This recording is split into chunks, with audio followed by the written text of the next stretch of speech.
Okay, today I'm planning on coating a Draco C with powder coat. I've posted some stuff on the internet, tried to read a little bit about it. Everybody has tried to persuade me how it will not work. I can't find but a few people that has actually done this before, or even tried it out. So that's what we're doing today. Right now the Draco, only thing I've done to it so far is taken it apart to the user serviceable parts. I left all the rivets in there, left the barrel attached. I have taken a brush and scrubbed off all the factory thick grease, and I did soak it in some degreaser for a little bit, but that's not done yet. I just did that to get the thick stuff off. I am going to spray it down with something before I actually coat it. We're going to see how this works out. I did a top cover to this not too long ago, and it looks nice. It seems to have come out really well. Everybody keeps telling me that this will not work, but again, I haven't seen anybody that tried it.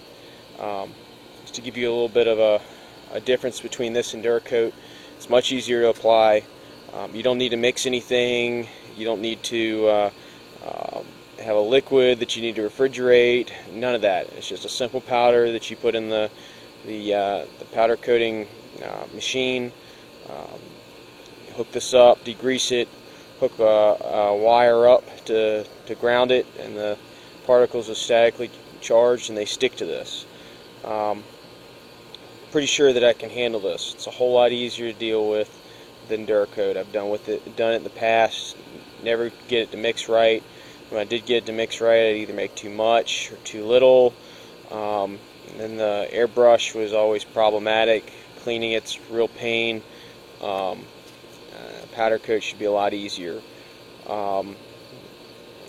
and easier for most people. Alright, here we got this attached to a piece of conduit. Just a very, very simple setup. I've got a piece of wire. Well, I'm not actually sure what this is. It's some sort of copper that I found under my house when I was installing my AC system. It's run through the barrel for support, connects here to the conduit, and then a piece of coat hanger connects to the other end, goes inside the receiver and connects to there. Now you might ask, what am I going to do about coating the inside of the receiver? Yeah, I'm not worried about that. That's not my goal. My goal with this is to coat the outside of the receiver and the barrel. Now there is going to be some that I'm going to get inside the receiver. I am going to spray inside the receiver, but my goal is not to coat the inside of the receiver completely or anything like that.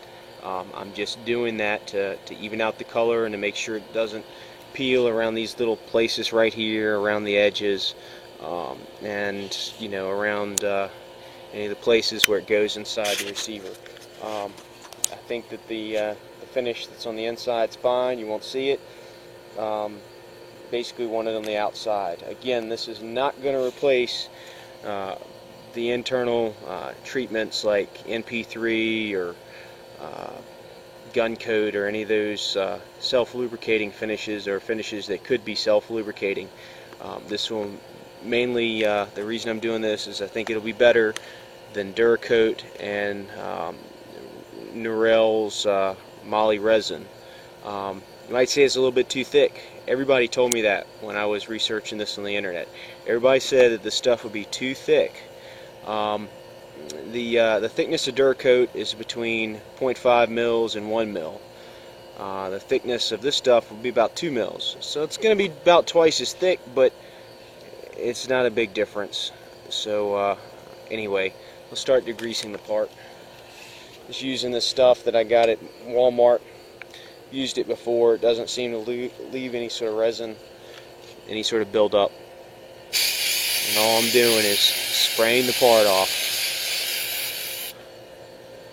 You can see some stuff coming off now. That's just probably the resin and of that weird milky degreaser that I put it in.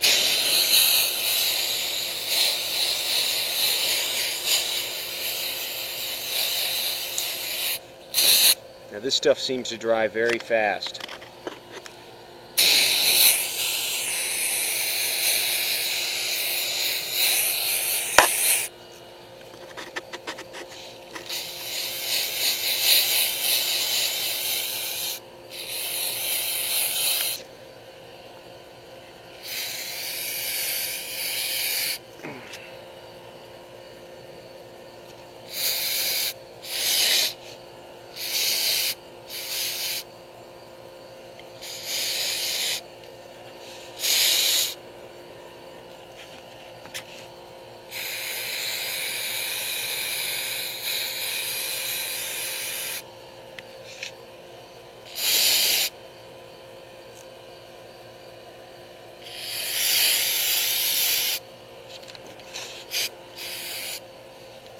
I actually put the original muzzle cap back on here briefly so that I wouldn't coat the threads.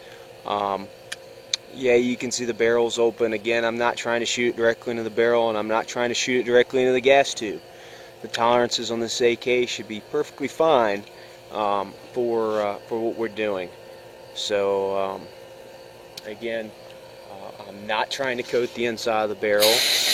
I'm not trying to coat the inside of the chamber, and I'm not trying to put a thick coat on the inside of the receiver.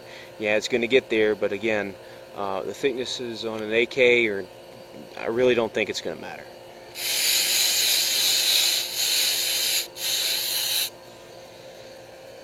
And that's going to be it for my prep work. I'm going to let this this dry and spray it in a few. Alright, now the powder coating power supply is hooked up. I have the ground wire hooked up. Now I remember saying that it was very, very, very important. Maybe I didn't say it was very, very important, but I remember saying it needed to be, the part had to be completely dried of all that degreaser before you apply the powder coat. Now there's a couple different reasons for this, but I can think of probably the most important one, and this is it.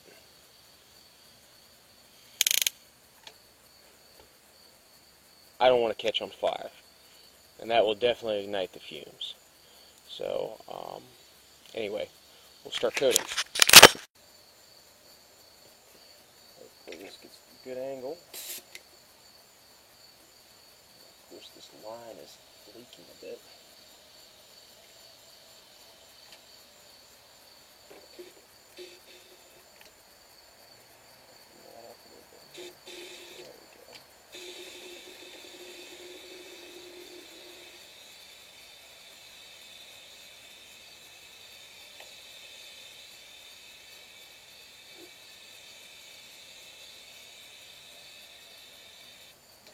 I don't know if we're getting enough conductivity.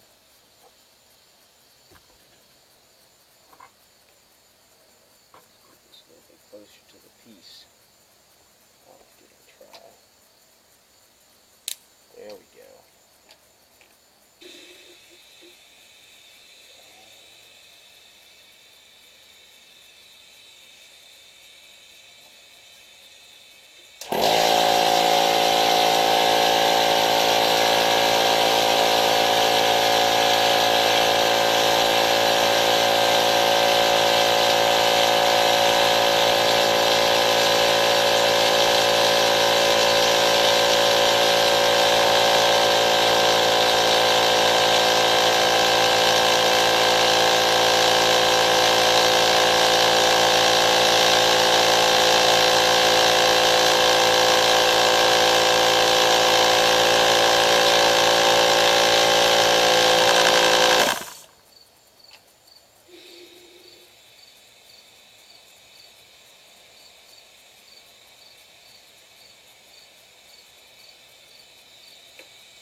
That's pretty much it. I just need to touch up the side and it goes in the oven.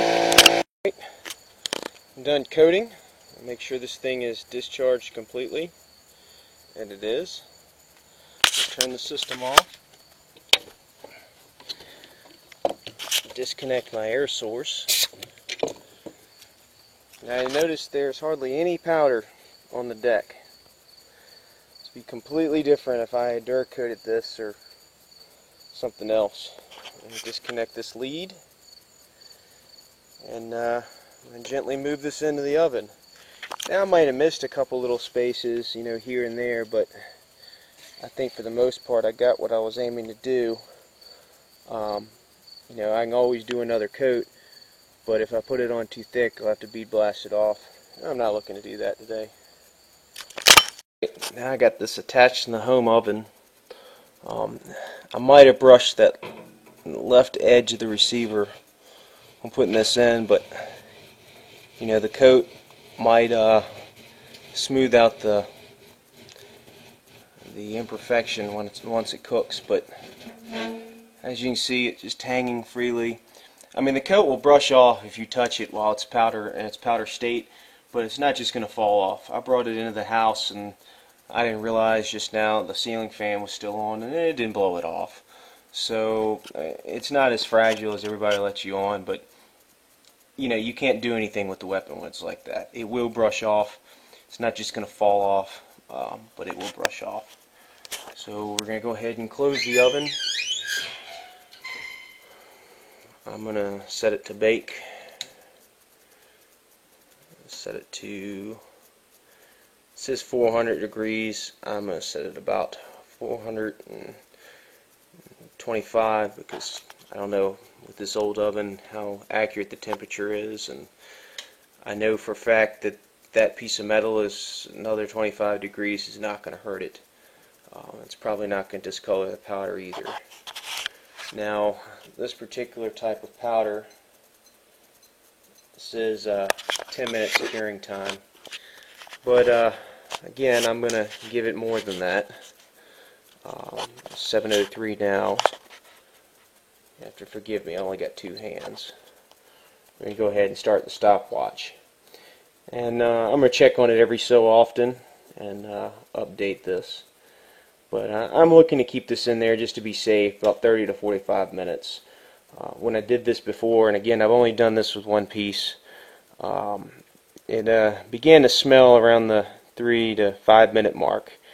By about 15 minutes, the odor completely dissipated, and the part no longer appeared quite as shiny. So that's what I'm going for this time. But again, I'm going to put it in there a little bit extra time, just in case some of the nooks and crannies had some of the degreaser trapped in there. So hopefully that evaporates out and the powder adheres to it the way it's supposed to. Okay, so we're at the 8 minute mark. Yeah, I am using the oven that's in my house. I'm also cooking a pizza at the same time. I know what you say. No, not the same oven. I'm cooking the pizza over here in the toaster oven. This oven, and we rarely use this for food because it's old, and the toaster oven is just so much easier to go ahead and use. But I've come to the conclusion that if I go ahead and replace this oven, because maybe the smell gets in there or something, I don't know. But if I do that, I'm going to have to buy two ovens. I'm going to have to buy a new oven for in here and a powder coating oven, since I won't have this one anymore, and I don't have room to put this one in my tool shed. So that, and it's not freestanding, it's a built-in oven. So for right now, I'm just using this. Here's 9 minutes 16 seconds. Let's take a look at it. There we go. That's where we're at right now. And it looks like it's smoking a little bit. I don't know why it's doing that, but I don't know, maybe there's a little bit of lube or something still in the barrel. But yeah. So it's going well so far, it looks. I am a little bit concerned about the smoke, but again, I could smell the pizza over the smell of the powder coat. So the theory that it smells horrible, don't powder coat in your house, it's hogwash. I mean, I wouldn't do it while your wife or anybody, girlfriends at home, because they are going to smell a little bit of something. But it doesn't smell nearly as bad as when I cooked some Duracoat or Gun Coat. The Gun Coat was absolutely horrible. That stuff smelled like, made my house smell kind of like a hair salon mixed with some sort of burnt plastic. But again, this is an old oven, so I'm not that concerned about it. I'm willing to test on this. You can kind of see where, I mean, it's had all that dust and stuff in here since we bought the place, or been in here for a while, but I think the people that lived here before us used to use this to cremate people or something. But anyway, we'll check back in another 30-40 minutes when it's done. Alright, we're at 44 minutes. Let's take a look. Here we go. As you can see, it's the shininess has begun to go away. Again, I think the only reason it's smoking is there's still some sort of lube left in there. Hopefully it won't cause any problems. It's probably actually between the barrel and the trunnion, and that's what's cooking out. I don't know of any way to get rid of that. So anyway, we're going to go ahead and cut the oven off, and I'm just going to let it do a slow cool. Close this back up and just let it set and cool. Waiting for it to chip. Come on, it's got to chip. It's got to chip. The internet said so.